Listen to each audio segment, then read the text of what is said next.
What's going on, guys? Colin Matthew here, and in today's video we're going to learn everything you need to know about personal finance and investing in less than 30 minutes. One of the greatest problems facing the United States today is a lack of financial education. Only 5 states in America have a personal finance requirement to graduate high school. Do you know what kind of impact this has had on the financial health of America? Only 60% of Americans have $1,000 saved. 43% of students aren't making payments on their student loans. 43% of Americans spend more than they make each month and use credit cards and loans to finance the shortfall.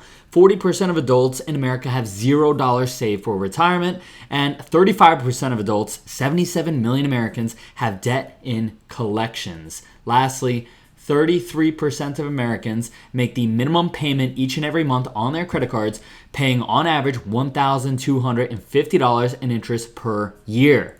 10 years ago, my journey into personal finance started with a little book called Rich Dad, Poor Dad. Since then, I've gone on to read hundreds of books about personal finance and investing. And so what I've done is created an epic finance crash course called The 4 Steps to Financial Mastery.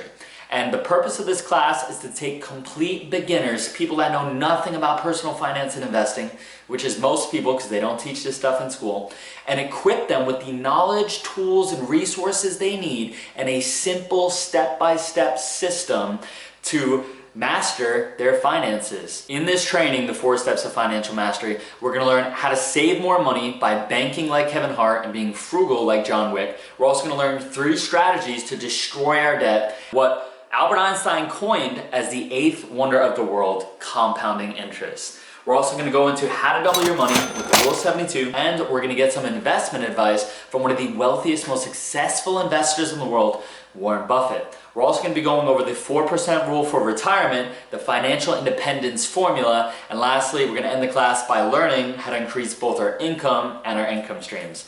So without further ado, I present to you the 4 Steps to Financial Mastery. Establish savings, pay off debt, automate your investments, and increase your income and income streams. In established savings, we're going to look over emergency fund, minimizing expenses, automating savings. Pay off debt, we're going to pay off all high interest debt and refrain from acquiring any further liabilities. In automate investments, we're going to learn how to automate our investing so that we rule out emotion and we can reap the rewards and benefits of compound interest. And lastly, one of the most important, we're going to focus on investing in ourselves and our knowledge to increase both our income and our income streams. How to save in 3 steps. The very first step of the 3 steps is to establish an emergency fund. We're going to set aside 3 to 6 months worth of expenses. People always ask me, why is this the first step? Shouldn't we pay down our debt first? Well, you shouldn't. And most financial advisors will recommend that the very first step is establishing an emergency fund, because if you don't have this emergency fund, when an emergency does happen, you're going to fall into very high interest debt. And so this is why this is the very first step. Saving step number 2, once we've established our emergency fund, is to minimize our expenses. People overlook this all the time. So what you need to do is list all of your expenses, and one of my students, these are her expenses, and she asked me, Colin, where do I get that $10 per day to invest when I have no money left over after every paycheck? Well, we listed all her expenses and we ask ourselves 2 things. Is it necessary? And if it is not necessary, is there a cheaper alternative? And then we go out there, look for cheaper alternatives, and we list them, and then we go take action. So we were able to find a cheaper phone plan, car insurance, and cable solution or entertainment for her. And this had saved her $900 per year on her phone, $900 per year on car insurance, $920 per year on entertainment. All in all, this saved her $2,700 per year, almost enough to invest at $10 per day and start working towards financial independence. You can do this with transportation, groceries, rent, health and car insurance is a big one, and refinancing student loans, personal loans, and auto loans. Once you get the book at the end, there's going to be more resources in there assisting you in this step. Do not skip this step, guys. You can save so much money. Remember, a lot of people think that they have an income problem. No, income is not the issue.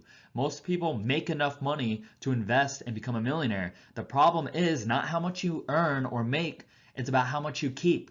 If you make 500 grand per year and your expenses are 700,000, You're not keeping anything. And even though you have a high income, you're worthless.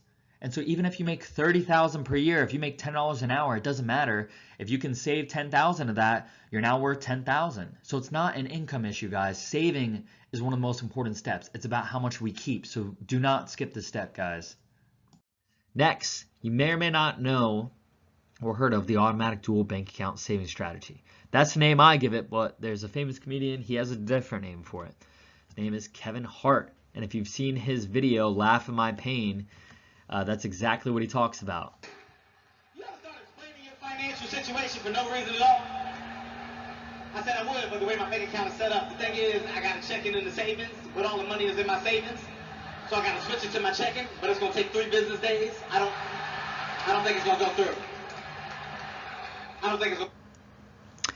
So something pretty interesting about that is it's actually a really great way to save money. So the way Kevin Hart saves money is actually very, very effective. He has a checking and a savings account, and he keeps all his money in the savings. And in order to gain access to it, he has to transfer it over to his checking account, and that's going to take 3 business days. So the reason why this is so effective is this gives us 3 business days to think about the purchase we're going to make and whether or not we really, really need it. The other reason why this is so crucial and effective is because we have 68,000 thoughts per day.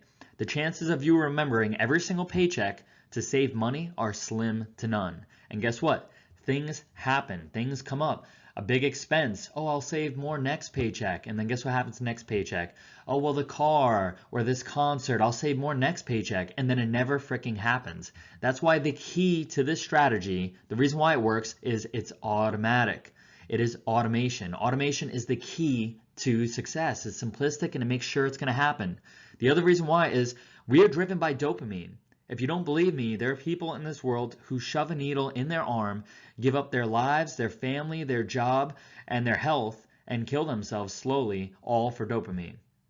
That's how powerful it is. And guess what? We don't get a dopamine release from saving money. Nobody goes, woo, I can't wait to spend this money when I'm 65. I can't wait to just look at it in an account for the next 45 years. There's no dopamine release from that. So that's why we need to automate it, guys. The other reason why is most people fail at this is because it's incredibly difficult to create a habit. In order to create a habit, it needs to meet 4 different pieces of criteria. It needs to be obvious, easy, attractive, and rewarding. Well, when we automate our savings, it doesn't need to be obvious. It's going to happen. And for that reason, it's easy and attractive and rewarding. And in order to destroy a habit, it needs to be hidden, difficult, unattractive, and unrewarding. Lastly, the mindset and perspective you have towards saving. If you can think in terms of salary, it'll make you much more frugal. And what do I mean by that? You may have seen the movie John Wick, right? It's a badass movie about a legendary hitman who retired. Well, his wife gets some disease, she dies on him, and she buys him a pet dog before she leaves. Well, some Russian gangsters see him with his cool car, make him an offer on it. He doesn't take it. They follow him home and they kill his dog. So he comes out of retirement and he whoops everybody's ass. Well, what does this have to do with saving money? In this movie, there's something called the Grand Continental Hotel. It's a safe grounds. It's where all the hitmen go so that there's no fighting and they're pretty much safe. Well, you have to pay with these gold coins. And so the cool thing about this is I like to think of my salary in terms of these gold coins. I like to picture that I only get 100 of these gold coins per year. That means 1% or 1 gold coin would be $250 if I make 25 grand per year. 10% would be $2,500. And finally, 100% would be $25,000. So just picture that anything that costs $250 is 1% of your salary. So if you go on a hot date or something like that and it costs $250, you just spent 1 of your gold coins. You only get 100 per year and you just spent 1 in a single day. And if you buy something worth 10% like a laptop, you just forfeited 10% of your salary for the year. Lastly, when you make a large purchase like a car, you're giving up an entire year's worth of your hard-earned work, your blood, sweat, and tears, guys. So when you think like this, you'll be much more frugal about your purchases. How to destroy debt. The very first way we're going to learn how to destroy debt is the debt snowball. This is one of the most effective ways to pay down your debt and saves you typically the most money. Step number 1, list all your debts from smallest to large. So take your credit cards and list them from smallest to large. Remember, credit cards have minimum payments. And the way this works is you're going to Make the minimum payment on every card except the smallest card. You're going to pay off the smallest card as fast as you can. And once that card is paid off, you're now going to take that minimum payment that you no longer have to make, and you're going to snowball it over to the second card and pay that card off even quicker. And then you're going to take the minimum payment from those two cards and snowball it over to your final card and pay off that card even quicker. That's a debt snowball, guys. The second way to destroy our debt is the balance transfer. This one is incredibly effective, but it requires a decent credit score. Balance transfer means that if you have a lot of credit card debt or multiple credit cards or multiple debt, you can transfer the balance, right, to another credit card that has a lower interest rate. The average credit card has a 21% interest rate. Well, some cards come with an introductory offer of 0%, 0% for X amount of months. And these are called balance transfer cards. So we could take our debt from this card with 21% interest and transfer it over and pay it off interest-free on the balance transfer card. Keep in mind, guys, you typically need at least a 620, preferably a 680 credit score to gain access to these balance transfer cards. Take a look in your workbook at the end, and I'm going to show you where you could get these cards and what your options are. The third way to destroy our debt is debt consolidation loans. Let's say you have multiple credit cards and they are maxed out. Credit cards typically have an average interest rate of 21%. Well, personal loans have interest rates from 6% up to 30%, depends on your credit score. Well, there's something called credit utilization. It is one of the most important credit scoring factors, worth 30% of your credit score. So if you have 100% utilization and maxed out credit cards, or even just a lot of debt on your credit cards, you're going to have a very poor credit score. Well, credit utilization reports your revolving accounts, also known as your credit cards. What it doesn't report is personal loans. So if you take all your debt and transfer it to a personal loan, your utilization will drop to 0. And because this is worth 30% of your score can go up by 100 points or more. And so this is one of my favorite ways to consolidate debt because it's a lot easier making one payment, and it also adds to our credit mix because a personal loan is a different type of credit. So that'll also increase your score even further. Again, refer to your workbook for exactly how this works and the resources required to get this done and more information. Now that we know how to save money and destroy our debt, we're going to learn about the eighth wonder of the world before we get into investing. Compound interest is the eighth wonder of the world. He who understands it earns it, and he who doesn't pays it. Albert Einstein. So let's attempt to understand compound interest so we can earn it instead of paying it. The rich understand compound interest, and so they take their money and they invest it into assets that pay them compound interest. Whereas the poor do not understand compound interest, so they purchase liabilities and they make payments and pay compound interest in debt. So let's understand compound interest so that we could start earning it like the rich and acquiring assets. Well, the greatest example of compound interest is a penny being doubled every single day for 31 days. So that means on day 1 you'd have a single penny, on day 2 you'd have 2 cents, 4 cents, and so on.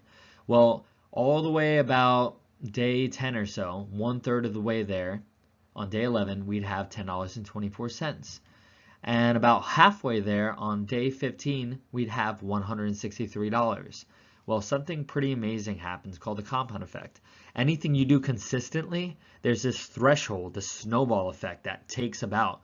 When you break this threshold, you see significant gains, right? And that goes with anything, like working out at the gym. You might not see results early on, but there's this little threshold, this barrier that you break, and then all the results are just astronomical. So check it out.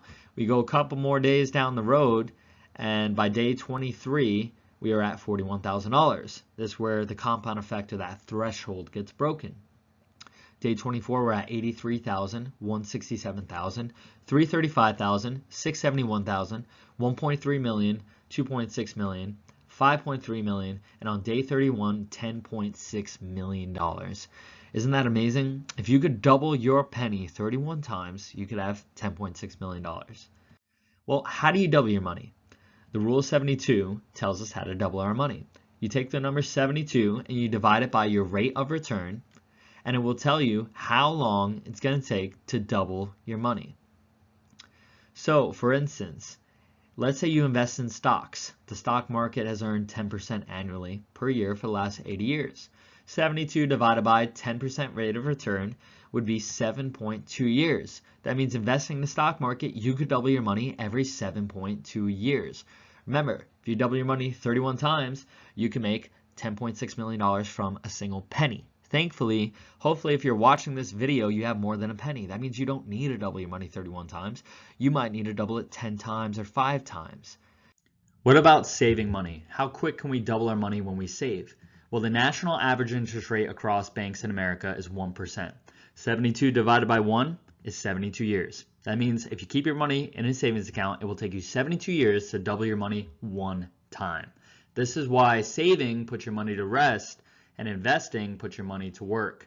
And that's also why Rich Dad said savers are losers. Why is compounding interest so important? Well, along with compound interest comes the compound effect. And Warren Buffett just so happens to be an excellent example of the compound effect and compounding interest. From a very young age, Warren Buffett began running multiple businesses and side hustles. And at the young age of 14, Warren Buffett was worth $5,000. He went on to become a millionaire by 30. So if you're watching this, you're under 30 and you're on track to become a millionaire, you have potential to become one of the wealthiest people in the world. Well, as you'll see, for the very first half of Warren Buffett's life, he didn't make that much money. I mean, $34 million is a lot, but compared to the last quarter of his life, it wasn't much. And that's because growth is not linear. It doesn't go straight up. It is exponential. You're compounding results upon your past results. So the more results you get, the more consistent you get, the more of the compound effect and compound interest you get. Let's take some investment advice from one of the wealthiest, most successful investors of all time, Warren Buffett. Warren Buffett's investment advice is, by periodically investing in an index fund, the know-nothing investor can outperform investment professionals. It's that simple, guys. In fact, Fidelity did a 10-year study where their goal was to find out what group of people were the most successful investor. And they found out two groups were the most successful. Group number one was people that were dead because they didn't even touch their investments. Group number two were people that forgot they even had an account because they too didn't even touch their investments. It's that simple, guys. If you want to outperform investment professionals, it's as easy as periodically investing in index funds. He goes on to say that his advice is you keep 10% of your money in government bonds and 90% of your money in a Vanguard S&P 500 index fund. It's that easy, guys. And he goes on to tell us that he believes that if we follow this advice long term, our results will outperform institutional investors, the guys on Wall Street. And he's really not kidding, guys. The 95% of institutional investors do not outperform the market, the S&P 500, the index funds. So what are index funds and how do we invest in them so we can outperform professionals just like Warren Buffett advises us to do? Well, index funds, you may have heard of the S&P 500, the NASDAQ, and the Dow Jones. An index is a tracker, and the S&P 500 tracks 500 of America's fastest growing companies. You see companies like Google, Apple, Amazon, JP Morgan, and Chase. And remember, he did also recommend that we invest in Vanguard's S&P 500 ETF. ETF stands for Exchange Traded Fund. It simply means that it is a fund that trades on the exchange. Normally, you can only buy individual stocks on the stock market exchange. This is a fund of 500 companies, and you could buy all with the click of a button. Its ticker is VOO, V-O-O. So you just search that on your stock trading app, and you can purchase it. And since 2010, it's averaged 14% per year. It's outgrowing the market, guys. And the fee is low cost, just like Warren Buffett had said. It's only 0.03%. That means you pay $3 for every $10,000 you have invested. This is much cheaper than mutual funds and hedge fund managers that manage your money for you and typically underperform because remember, 95% don't beat the market. And you may have heard of retirement accounts, or if you're an employee and you have a job, your employer probably offers something like a 401k, TSP, or the IRA, individual retirement account. All these retirement accounts typically invest in index funds. They typically invest in the S&P 500, and you could just go ahead and do that yourself. But there are some benefits to these retirement accounts, right? They tend to offer matching contributions. Some employers offer 100% matching contributions. That is a 100% guaranteed return, risk-free, but only up to a certain percentage of your salary, usually 5%. So that means every dollar you put in, they'll put in a dollar too. That's 100% return, up to 5% of your salary. They also offer the ability to defer taxes. There's traditional and Roth, right? And you can choose when you want to pay your taxes and put yourself in a lower tax bracket for the year and pay less taxes, right? But there is no something for nothing. What is the catch? Well, liquidity. You can't get access to this money until you're 57 and a half years old. That's a long time. Why would you want access to? Liquidity is how easily an asset can be turned into cash. For example, real estate, something like a house, could take months to sell. That is why it is an illiquid asset. And stocks, like the S&P 500, can be sold almost instantaneously on the stock market exchange, and it is very liquid. Why is liquidity important? Well, we need access to our money to take advantage of opportunities and when there's an emergency. So how do we actually invest in index funds? Well, it's quite easy. All you're going to want to do is get an app for purchasing stocks. And here's some various apps. I'm not recommending or endorsing any one of them. Just try to get one that's cheap and interest-free preferably. And it's currently trading at $270 per share. So if you buy one share per month periodically, like Warren Buffett suggests, you'll be investing $3 grand per year. And if you buy one every 2 weeks, bi-weekly, you'll be investing $6,500 per year.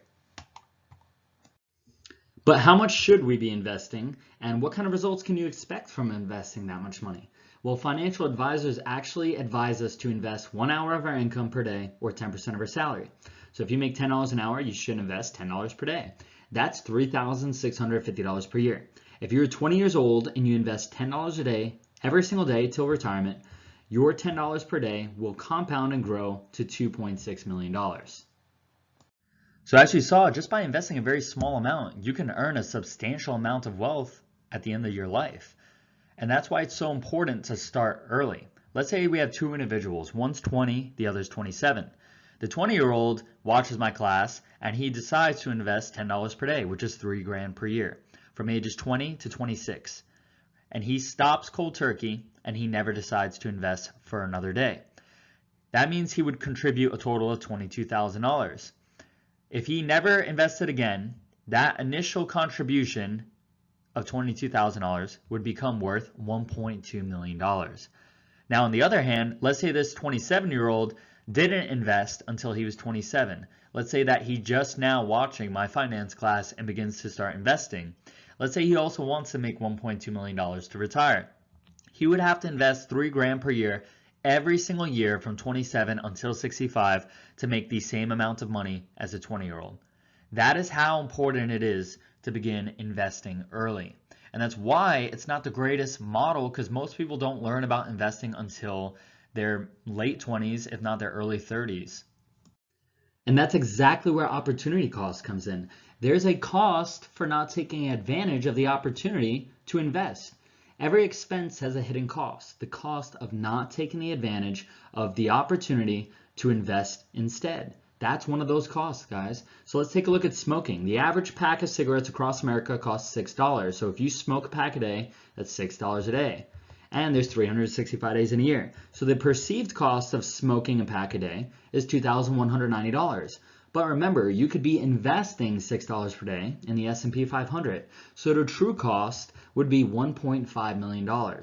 If you invested that money instead throughout your lifetime, you would be earning $1.5 million. What's more is a new study came out that says every pack of cigarettes smoked today is going to cost you $35 in healthcare costs towards the end of your life. That would equate to $500,000. And it takes time to smoke cigarettes. In fact, the average person smokes one cigarette in 5 minutes, and there's 20 in a pack. That means 100 minutes per day, and 1,013 days of your life will be spent smoking.